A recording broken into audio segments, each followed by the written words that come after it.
Did some questioning, and a little blame for sharp speaking was what she could well bear, if cross-examination was let alone. Downstairs they went, Mr. Openshaw carrying Ailsie, the sturdy Edwin coming step by step, right foot foremost, always holding his mother's hand.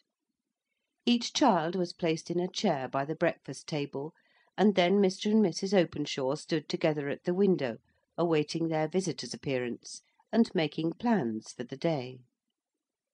There was a pause.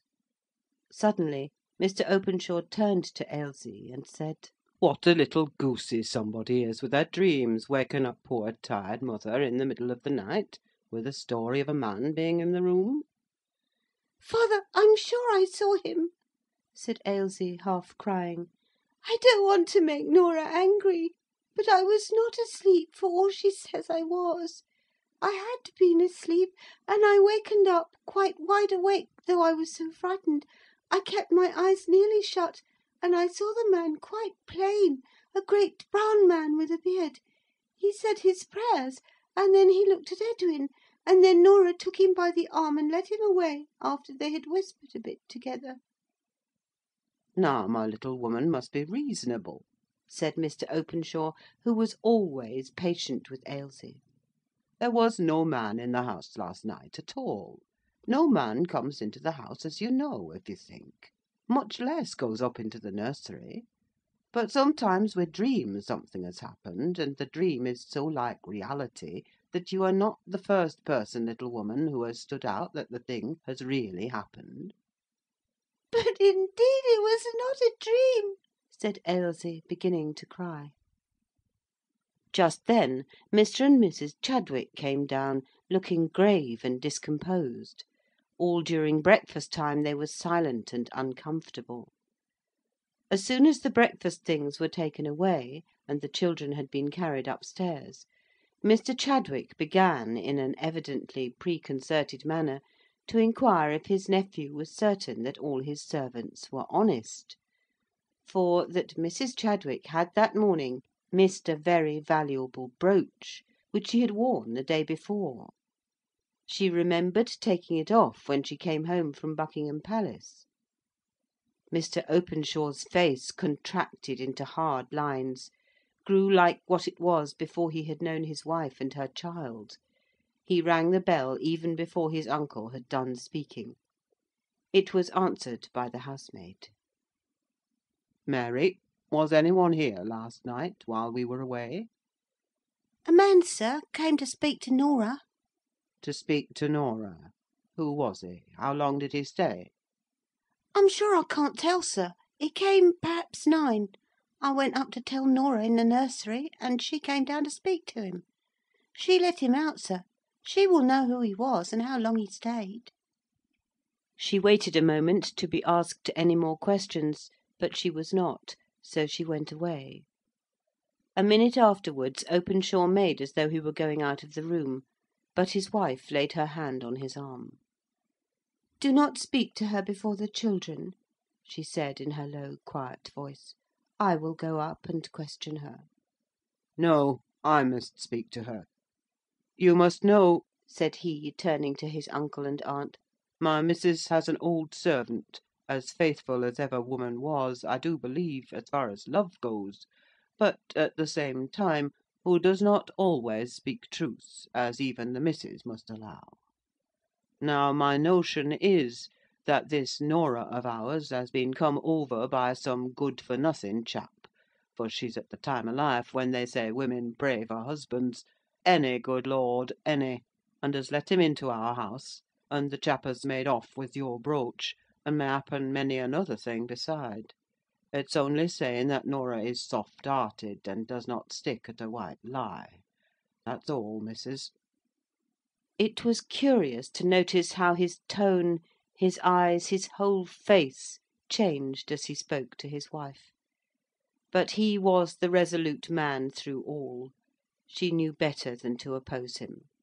So she went upstairs and told Norah her master wanted to speak to her, and that she would take care of the children in the meanwhile. Norah rose to go without a word. Her thoughts were these. If they tear me to pieces, they shall never know through me. He may come, and then just Lord have mercy upon us all, for some of us are dead folk to a certainty. But he shall do it, not me."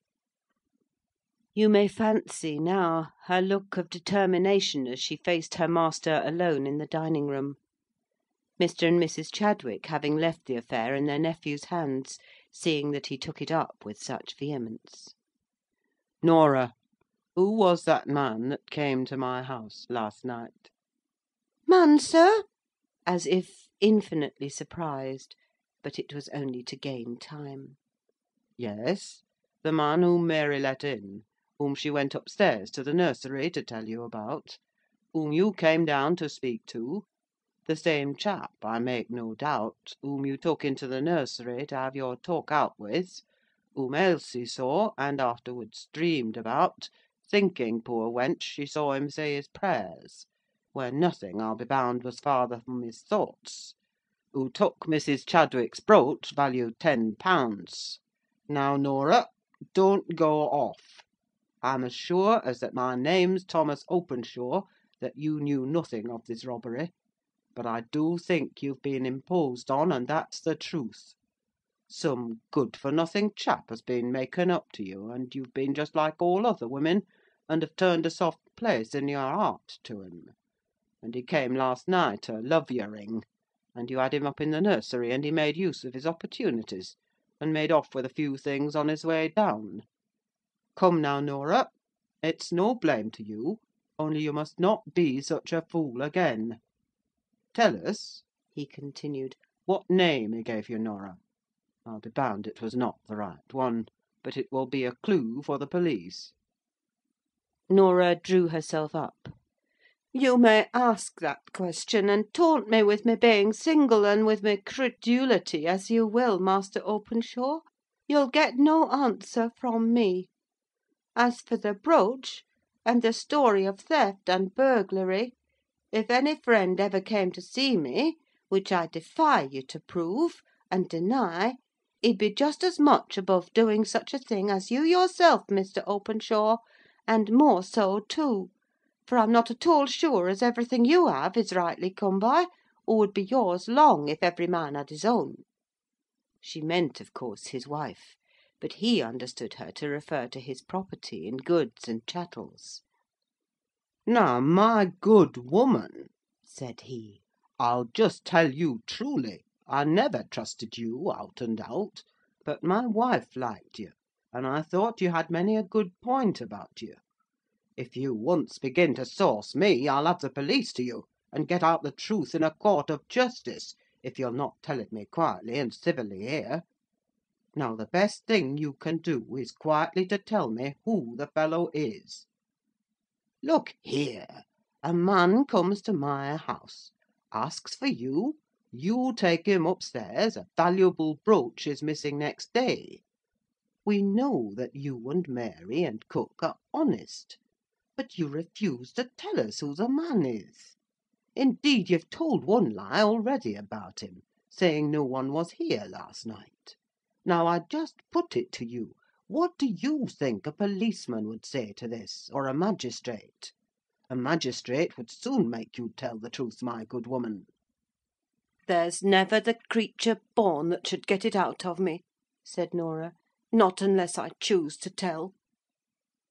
"I've a great mind to see," said Mr. Openshaw, growing angry at the defiance. Then, checking himself, he thought before he spoke again.